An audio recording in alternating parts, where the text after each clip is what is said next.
The Reluctant Free, a story from the American heartland, 1945-1946. May 8, 1945, Victory in Europe Day. Across the jubilant capitals of London, Paris, and New York, a wave of euphoria swept through the streets.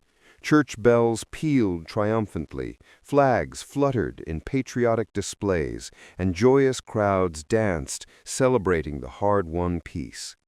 Yet thousands of miles away, nestled within the sprawling, quiet farmlands of Iowa, Kansas, and Texas, the news of war's end arrived in a starkly different, almost surreal form. Inside the perimeter of barbed wire fences, in scattered internment camps dotting the American Midwest, the war's cessation was not marked by the pop of champagne corks or the grandeur of parades. Instead, it was delivered through a brief, almost clinical announcement from the mouths of weary American officers. Standing before assembled rows of German prisoners, men and women alike, their voices cut through the prairie silence with a pronouncement that should have been liberating. "You can go home." These 5 words, heavy with the promise of release, should have resonated like a hymn of salvation, a long-awaited echo of freedom. Yet in that instant, the profound silence that carried an emotion far stranger, far heavier than mere celebration. The German women, many barely out of their teens, others etched with the lines of hard-fought years, exchanged glances filled with a peculiar dread. Their eyes were downcast, their shoulders hunched. A few shook their heads almost imperceptibly, whispering softly in their mother tongue, "9. No." They had been brought across the vast, unforgiving ocean under a cloud of suspicion and fear. Among them were young auxiliaries from the Luftwaffe Communications Corps, nurses who had faithfully followed the Wehrmacht across Europe, and some who were simply civilians, swept into captivity because their work had placed them too close to the wrong military unit. These were women who had been indoctrinated to believe they would face unimaginable cruelty if captured by the enemy. Nazi propaganda had painted Americans as savage brutes, merciless destroyers, men utterly devoid of compassion. The grim voyage across the Atlantic in gray-painted troopships had been a harrowing journey, each wave of the ocean mirroring the dread in their hearts. Yet the months that followed had systematically overturned every one of those chilling expectations. The camps themselves, while certainly not palaces, were remarkably orderly, surprisingly clean, and most shockingly, remarkably generous with food. One young prisoner, barely 22, had confided her astonishment to the battered notebook she clutched. "They feed us peanut butter. Sticky, strange, but rich. I cannot stop eating it." Her thin, jagged handwriting conveyed not simple gratitude, but a profound sense of disbelief, as though even delight in such simple fare was a kind of betrayal of the shattered world she had left behind. Another woman, once a diligent typist in a bustling Luftwaffe office, recounted to a Red Cross interviewer how she had been given a brand-new pair of shoes upon her arrival, the first she had owned since 1941. These were small comforts indeed, but in the ravaged landscape of wartime Europe, where families were reduced to boiling nettles for soup, and shoes were patched and repatched until nothing recognizable remained, these simple provisions were luxuries beyond imagination. They were a stark, bewildering contrast to the deprivation that had defined their lives. When the officers delivered their announcement on that crisp spring morning, a burst of joyous commotion was anticipated. Instead, the women's muted reaction deeply unsettled their captors. A captain in Texas later confessed his confusion. "I thought they would run to the gate, cheering. Instead, some of them cried, but it wasn't happiness. It was something heavier." For these women, going home was no longer a dream of reunion. It meant stepping back into a world that barely existed, if it existed at all. Letters, painstakingly smuggled through the rigid censorship, slowly painted a grim tapestry of devastation. Bombed-out city streets, relatives vanished without a trace, and entire towns carved up into disparate, often hostile occupation zones. One particularly harrowing note, read aloud by a trembling 26-year-old in the barracks, spoke of her mother starving in the ruins of Hamburg, and her brother missing, swallowed by the vast, unforgiving landscape of Russia. Going home had been twisted into a terrifying prospect. It meant confronting rubble, enduring hunger, and living in perpetual fear. The profound conflict between the officer's hopeful pronouncement, "You can go home," and the prisoner's quiet, almost desperate refusal revealed a truth that both sides struggled to comprehend. These women, once captives in a foreign land, had, by a cruel twist of fate, begun to perceive captivity itself as a form of safety. Behind the security of the wire, they were indeed watched, their movements constrained, but they were also profoundly sheltered. Their bellies were filled, their basic needs met, and their human dignity, sometimes unexpectedly, was restored in ways they hadn't dared to hope for. They were even allowed to work, contributing to the very economy of their enemies. In Kansas, local farm families initially watched with a heavy cloak of suspicion as lines of German women clad in their drab camp uniforms marched into the fields to harvest sugar beets. They expected defiance, perhaps even sabotage. What they witnessed instead was laughter, carried on the wind, women joking in German, occasionally daring to mimic the English words they overheard. A farmer, observing this strange scene, once told a guard, half in jest, "If they keep working like this, I'll hire 'em after the war." Even in their strange, enforced exile, humor had found its way back to them. The American guards were not blind to this subtle yet profound transformation. A sergeant in Iowa admitted later, "They looked so young, you forgot they were the enemy." As night fell over the prairie, the haunting, melodic strains of music would drift from the barracks. Accordions, precious remnants carried from Europe, filled the still air. For a fleeting moment, the sound was neither German nor American. It was simply human. And in that shared humanity, something complicated, something unforeseen, began to take root. Still, the official orders were clear, immutable. The Geneva Convention mandated repatriation. America had no intention of keeping its prisoners, least of all women, any longer than strictly necessary. But what the officers could not have predicted was the staunch, almost desperate resistance to freedom itself. One young lieutenant in Texas, flustered by the sight of prisoners openly weeping at his announcement, repeated the words with an increasing insistence, as though their meaning might magically transform if spoken with greater force. "You can go home," he insisted. Yet a woman at the front of the group steadfastly shook her head. In halting, broken English, she articulated the crushing truth. "Home? No home left." It was a sentence that shattered every illusion. America indeed could open the gates, but what lay beyond them was not a homeland waiting with open arms, ready to embrace its returning daughters. It was utter ruin. From the Soviet zone, grim whispers of mass reprisals and widespread assaults spread through the camps like wildfire. Even in the relatively safer British and American Western zones, chronic food shortages plagued the populace. Cities lay as blackened, skeletal remains, and millions wandered as displaced persons, bereft of family and purpose. To leave the relative safety of a camp in Iowa to the desolation of Bremen or Dresden was not liberation. It was exile into an unimaginable void, a step into nothingness. The sheer strangeness of that moment is almost impossible to overstate. American officers, their uniforms dusty from years of service, stood bewildered, their orders clear and unambiguous.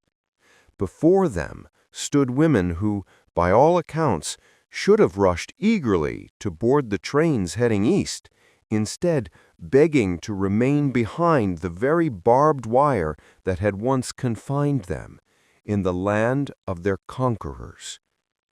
The irony was a bitter, stinging draught.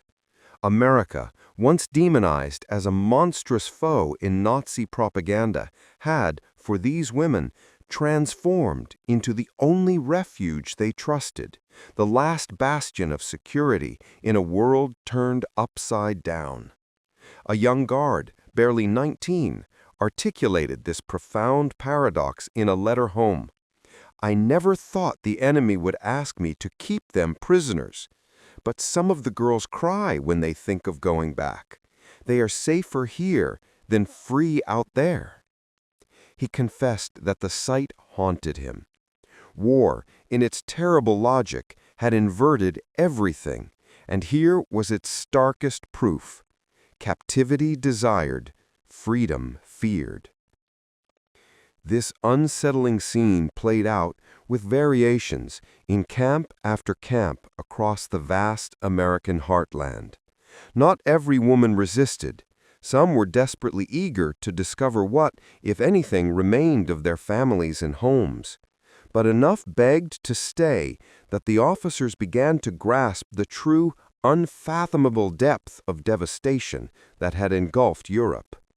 Each heartfelt petition, each quiet, tearful refusal was less about loyalty to a defeated Germany and more about a primal terror of what Germany had become. These women were not clinging to their captors. They were clinging to the last place where life felt bearable, where survival was not a daily battle. When the announcement finally concluded and the officers dismissed them, the women did not scatter with excitement or shouts of joy. Instead, they returned to their barracks slowly, their movements subdued, carrying questions heavier than the packs they had once hauled across a war-torn continent. That night, the barracks lights burned late, casting long, wavering shadows. Some women painstakingly wrote letters in neat, careful script, daring to ask relatives if a roof, any roof, still stood for their return. Others simply sat in profound silence, staring at the wooden walls as if trying to measure the vast, terrifying distance between the familiar barbed wire and the terrifying concept of freedom. And so the story began, not as a straightforward narrative of liberation, but as an unexpected human conflict, the profound desire to remain in captivity, to trade a ruined homeland for the uneasy yet tangible safety of a foreign prison. The officers had spoken their line, "You can go home," but for many of these women the phrase carried no promise, only a suffocating dread. In the weeks that followed, impassioned petitions would be written, fervent arguments made, and countless tears shed. The world expected prisoners to crave release, to rush headlong into the embrace of freedom. But the reality was far stranger. The gates stood open, inviting them out, and yet many chose, with agonizing deliberation, to stay. And what came next, the officers themselves would discover, would astonish them beyond measure. The camps where the German women lived were never intended to be permanent homes. Yet for many, these temporary enclosures became something far closer to stability than anything waiting across the vast ocean. Rows of neat wooden barracks stood starkly against the endless horizons of the American Midwest. Mornings began with the clang of a metal bell, the comforting scent of boiled coffee wafting from the guards' quarters, and the rhythmic shuffle of boots on gravel as prisoners filed into their work details. To an outside observer, it was undoubtedly captivity. To the women within, however, it felt, with baffling clarity, like survival. Daily life within the camps unfolded in rhythms that seemed to bear little relation to the raging war that had defined their past. In Texas, women rose early to peel mountains of potatoes in the camp kitchens, the thick, earthy smell of starch heavy in the humid air. In Iowa, They worked diligently on farms under the watchful eye of armed supervision, bending over seemingly endless fields of corn and sugar beets, their dresses clinging with sweat, the fierce sun beating down on their backs. American families living nearby sometimes watched from a distance, their weary eyes peering from their porches, expecting to see defiance or perhaps even acts of sabotage. What they witnessed instead was laughter carried on the wind, women joking in German, sometimes daring to mimic the unfamiliar English words they overheard. A grizzled farmer, observing this peculiar scene, once remarked to a guard with a wry half-smile, "If they keep working like this, I'll hire them after the war." Small, unexpected acts of kindness began to creep into their lives, blurring the rigid official boundaries. A guard in Kansas, during a long, arduous day in the field, discreetly slipped an apple to a prisoner. She bit into it slowly, savoring the crisp sweetness, and later confided in her diary, "It tasted of peace." Another young woman, once a precise typist in Stuttgart, vividly recalled the first time she entered an American grocery store, escorted by guards. Rows of gleaming canned goods shone under electric light, soap was stacked in impossibly neat towers, and fabrics were folded in a riot of rainbow colors. "I thought it was a dream," she confessed years later, "to see so much of everything." The sheer abundance mocked the stark memories of her homeland, where desperate queues wound around rubble-strewn streets for a few precious ounces of flour. The chasm between wartime expectation and the astonishing reality of their imprisonment grew sharper with each passing month. The women had been fed a steady diet of Nazi propaganda, warning them that American captivity meant brutality, starvation, and perhaps even a swift, violent death.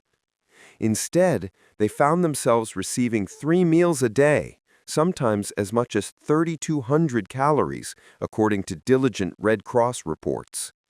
This was, incredibly, more nourishment than most civilians in Germany had consumed during those final desperate years of the war, when rations had shriveled to near starvation levels.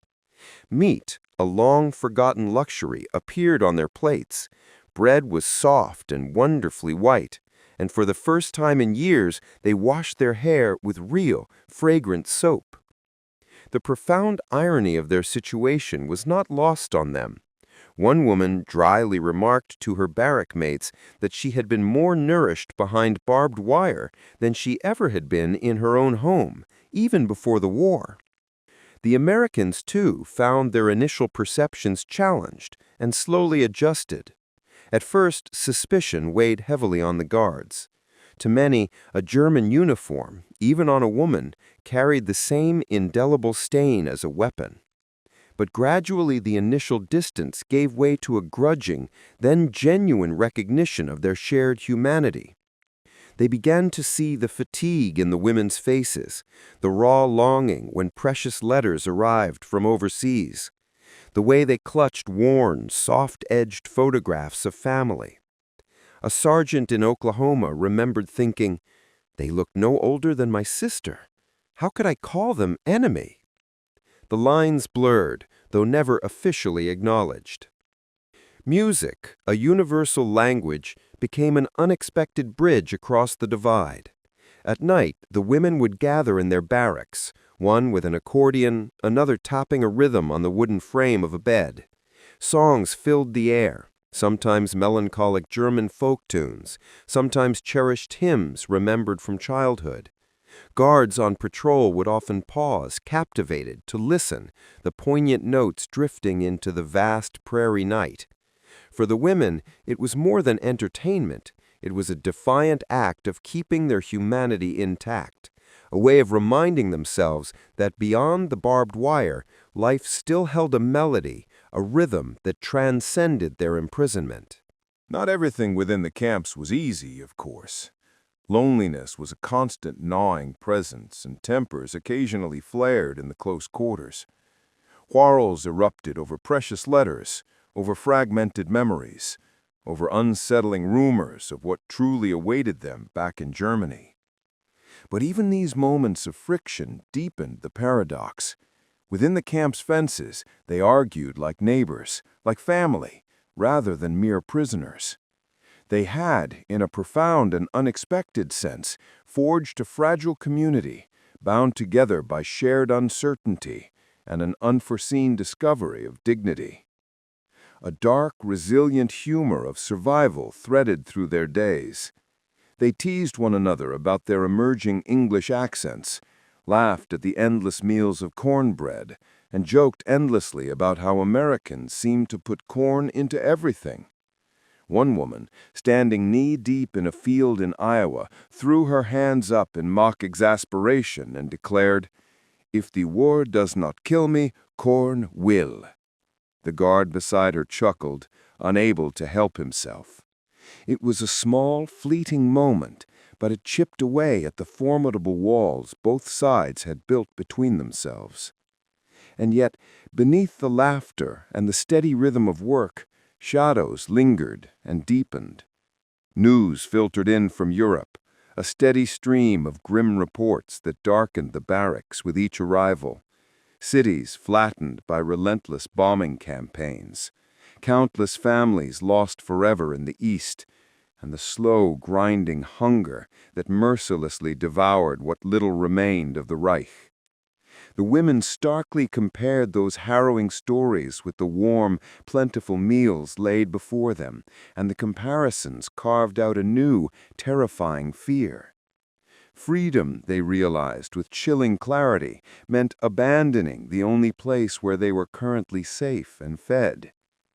This internal conflict became more visibly pronounced as the months passed. Guards began to notice tears during mail call, women clinging to letters as if to prevent the fragile paper from blowing away with their hopes.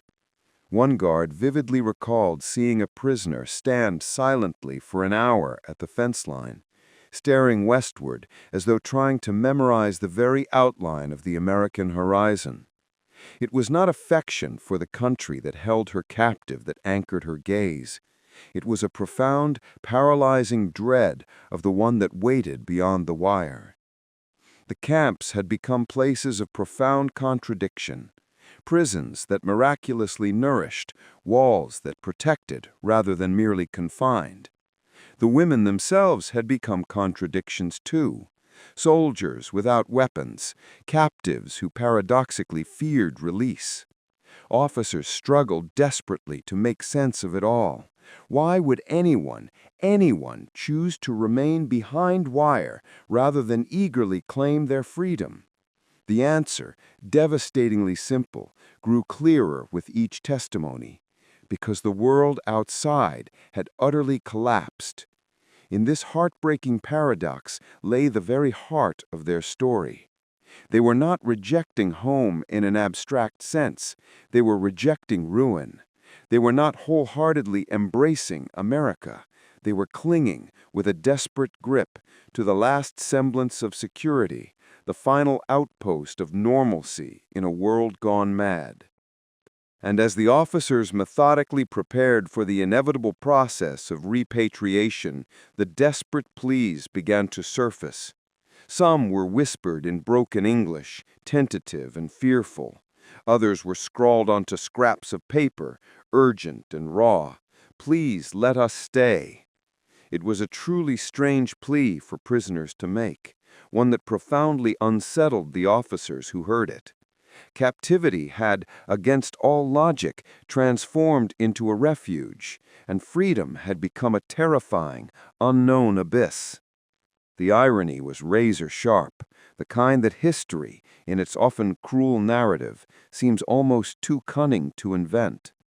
The barbed wire, once the stark symbol of their oppression, had, for these women, somehow transformed into the fragile outline of sanctuary.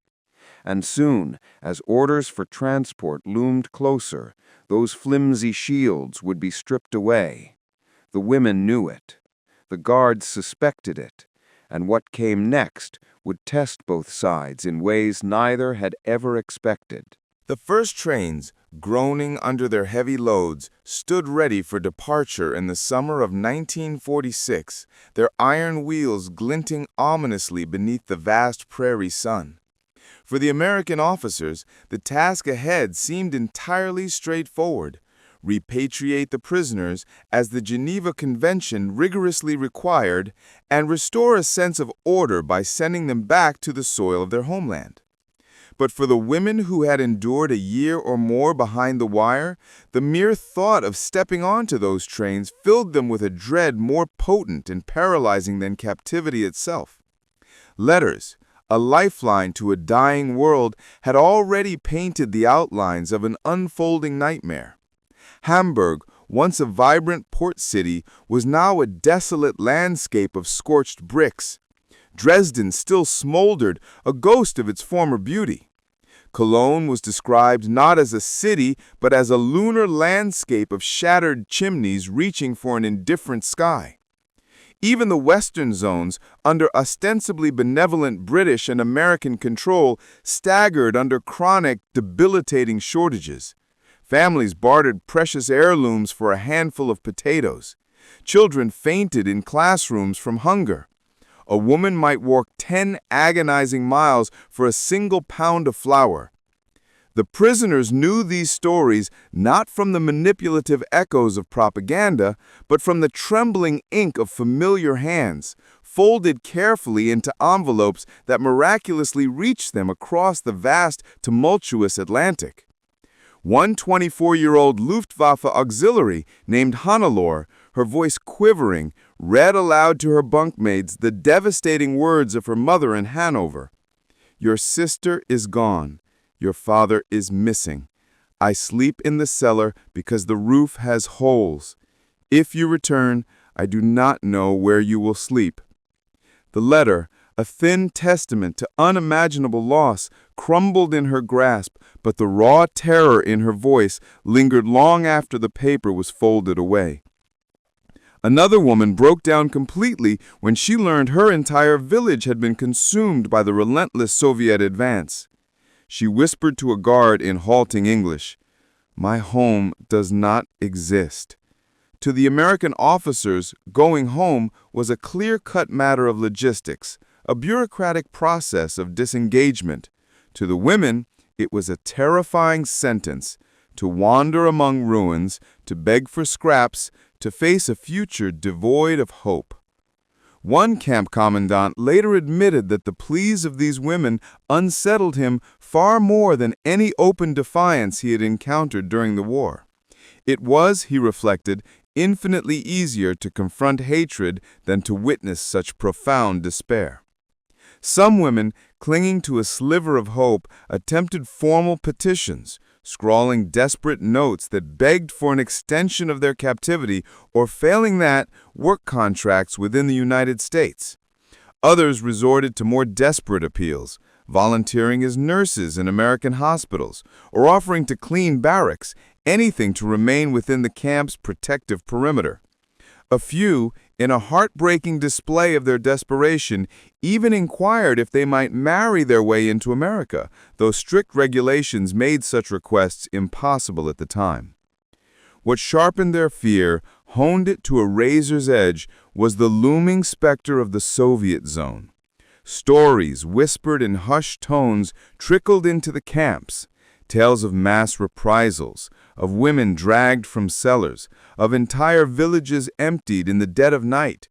Even those destined for the British or American sectors harbored a deep, visceral fear of the journey east.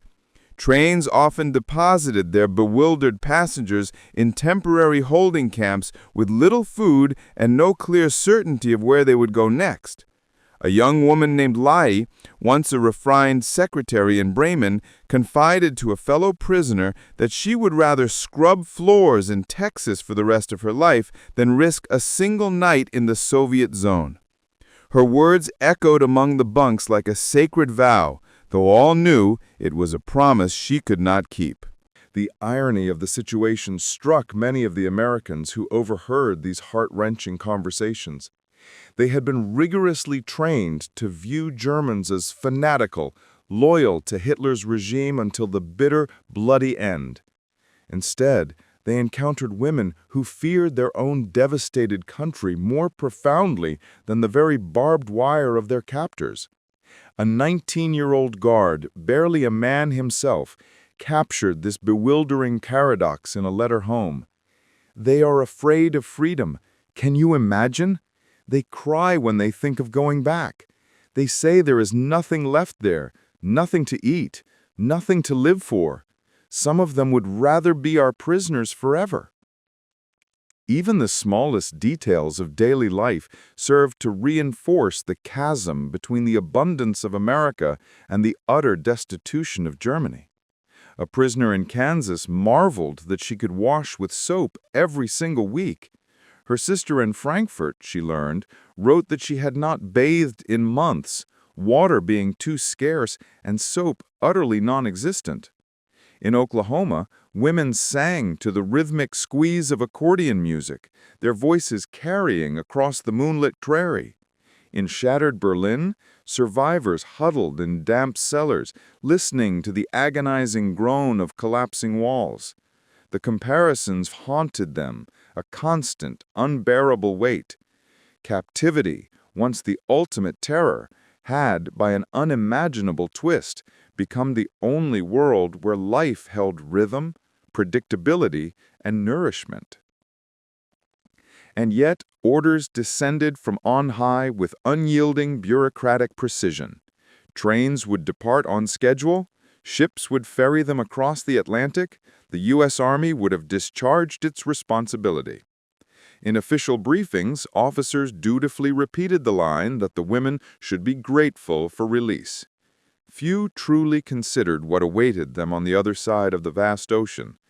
The women themselves tried desperately to imagine it, stepping off a ship into the ruins of Bremerhaven, only to find strangers picking through rubble where their childhood homes once stood.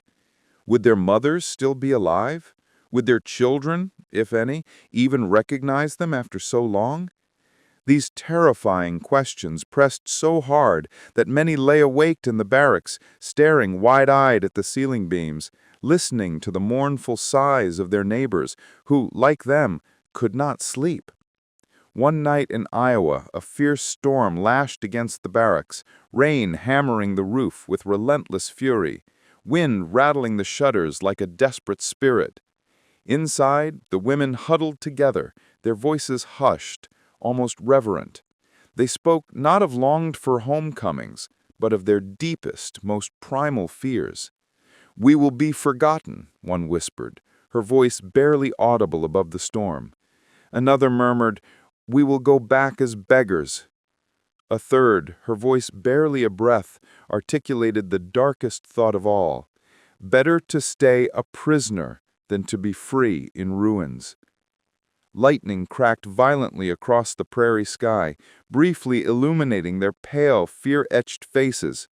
For a fleeting moment, they looked less like captives and more like ancient exiles, waiting for an inescapable judgment. The Americans, in their earnestness, tried to reassure them. A kind chaplain told the prisoners that rebuilding was possible, that Germany would rise again from the ashes. His words were sincere, heartfelt, but they carried no bread, no promise of a roof, no tangible safety. The women nodded politely, their faces impassive, but afterward one confided to a friend, "It is easy to speak of rebuilding when your home is not ash." The sentence carried the profound weariness of a generation watching their entire country vanish beneath their feet. As the day of departure neared, the women began to subtly change. They walked slower to roll call, their steps heavy. They lingered longer at the fences, their gazes fixed on the American horizon they would soon leave behind forever. Some guards, hardened by years of brutal service, found themselves unexpectedly moved by the sight.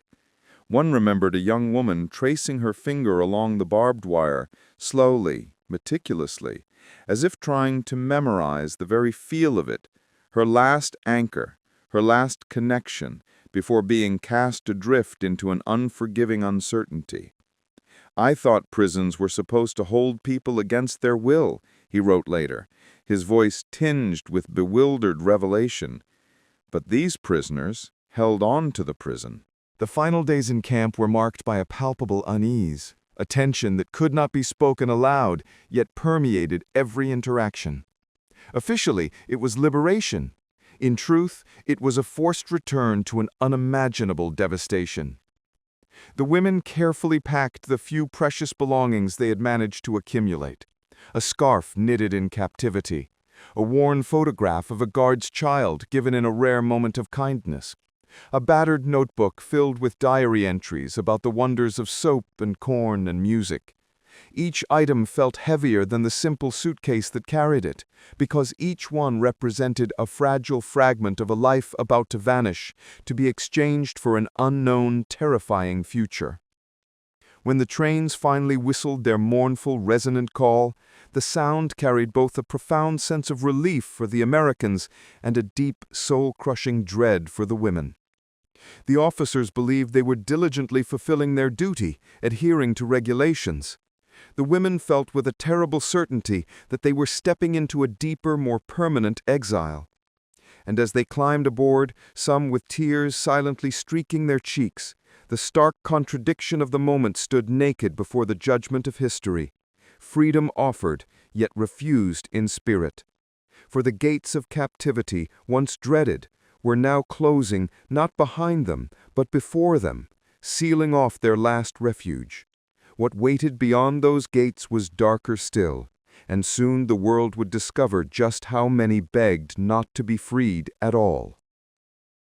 The first trains departed the camps with the metallic groan of wheels and towering columns of smoke billowing into the summer sky.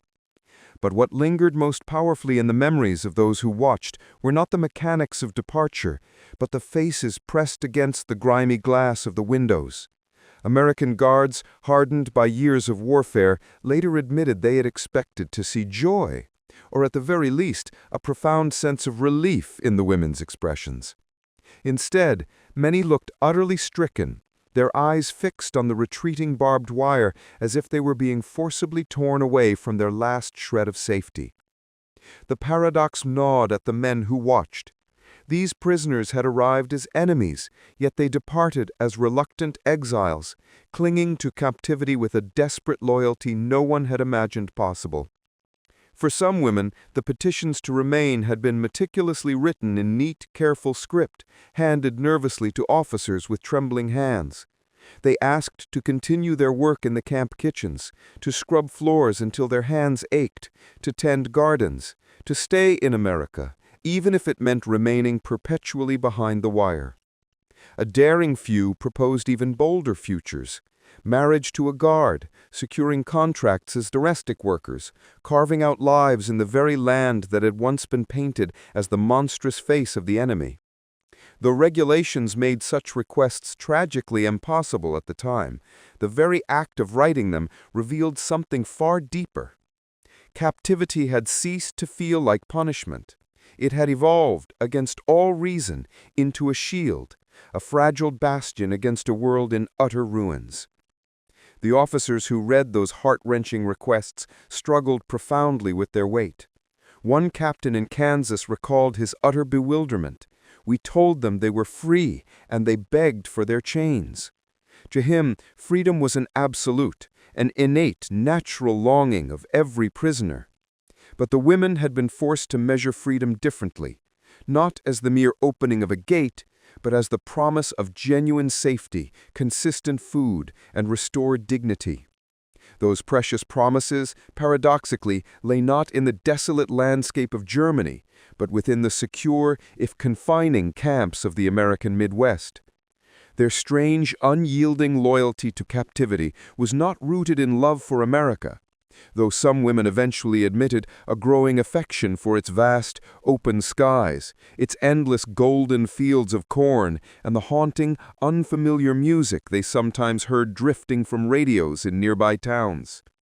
What they truly loved, what they clung to with every fiber of their being, was survival itself. Behind the wire, they had rediscovered what it meant to be warm, to be fed, to be treated as human beings rather than as burdens in a starving, bombed-out nation. One prisoner years later summed it up with quiet, devastating finality. In America, I was a prisoner, but in Germany, I would have been nothing. And yet history, in its relentless march, allowed for no exceptions. The Geneva Convention bound the United States to the strict letter of repatriation, and the colossal machinery of war bureaucracy moved forward with implacable, unfeeling force. Shiploads of prisoners sailed back across the Atlantic to Bremerhaven and Hamburg, where families, or more often, strangers, waited on gray, wind-swept docks, some clutching names on slips of paper like precious talismans, others standing in stoic silence with hollow, haunted eyes. The women stepped off the gangplanks, their feet touching a homeland rendered utterly unrecognizable, its streets blackened with ash, its houses roofless, its people gaunt and spectral. Those who had begged so fervently to remain in America found their worst fears confirmed, magnified 1,000-fold. Still, captivity had marked them in ways that endured far beyond their release. A significant number of these women, once resettled into the brutal reality of their shattered homeland, began to dream of returning, not to the barbed wire specifically, but to the extraordinary country that had, against all odds, surprised them with kindness. In the 1950s, when immigration to the United States became cautiously possible again under special visas, some of those former prisoners applied eagerly, driven by an unshakable longing. A handful succeeded, miraculously crossing the ocean once more, this time not as captives, but as immigrants, seeking the very land where, for the first time in years, they had truly tasted survival. Their individual stories, now scattered and preserved in oral histories and fragile family records, testify to a peculiar, profound truth. The memory of their captivity had, against all logic, become a bridge to belonging, an unlikely path to a new life. For those who remained in Germany, captivity lived on in memory as a season both undeniably bitter and strangely sweet.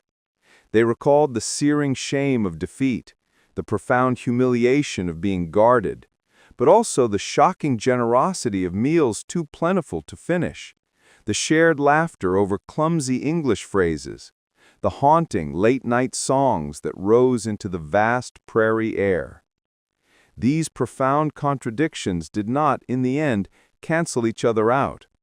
They coexisted, interweaving to shape an entire generation of women who had learned, in the crucible of war and imprisonment, that freedom was never merely simple, and captivity was not always, unequivocally, cruel. The Americans, too, were changed by this unprecedented experience. Guards who had once feared or even despised their prisoners carried home stories of women who cried at the very thought of leaving. One sergeant, decades later, confided to his children, "I saw the enemy ask to stay my prisoner. That's when I finally understood how utterly broken their world was." For him, the enduring memory was not of triumph, but of profound tragedy, the heart-wrenching sight of young women clinging to prison fences as though they were precious lifelines. Even within the confines of the camps, the women's loyalty to their captivity had a quiet, almost sacred dimension. They meticulously tended their living spaces, planted small, defiant flowers outside their barracks, and painstakingly created order where none was formally required. It was as if they instinctively sensed that while the fences endured, they could carve out a fragile dignity, nurturing a resilient community of survival. To step beyond those fences meant to surrender all of that, to face a homeland where even basic roofs and daily bread were unimaginable luxuries. The barbed wire, once the undeniable symbol of oppression, had, through the alchemy of desperation and survival, transformed into the very outline of sanctuary.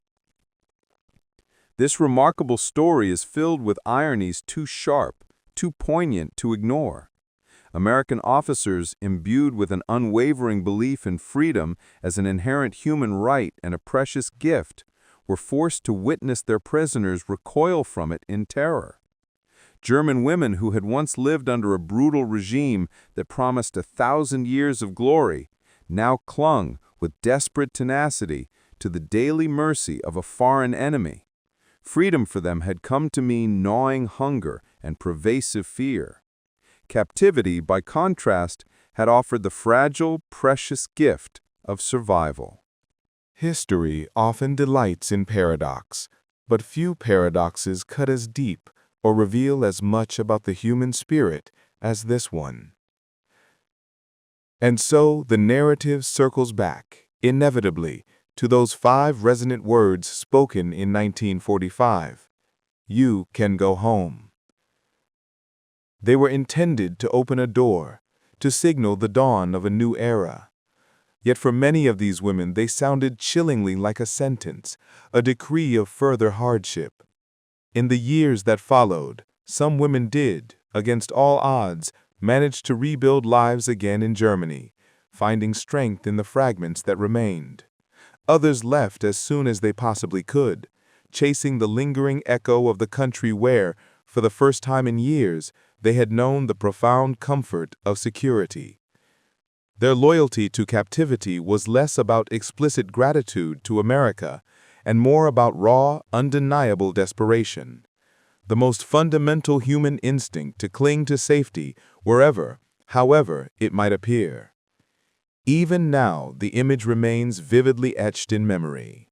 Women standing at the edge of the wire, their eyes turned not eastward towards a ruined Europe, but westward towards the vast, hopeful horizon, the land they could not claim as their own, yet could never, ever forget. Their loyalty to captivity was, in its deepest truth, an unwavering loyalty to life itself. It stands as a powerful, enduring reminder that freedom is never merely the absence of chains. True freedom is the profound presence of dignity, the tangible assurance of safety, and the unwavering light of hope. And as the last gates clanged shut, the ships carrying them home already waiting, the question lingered in the air like smoke over a long-finished battlefield. What did home truly mean to those who no longer recognized it?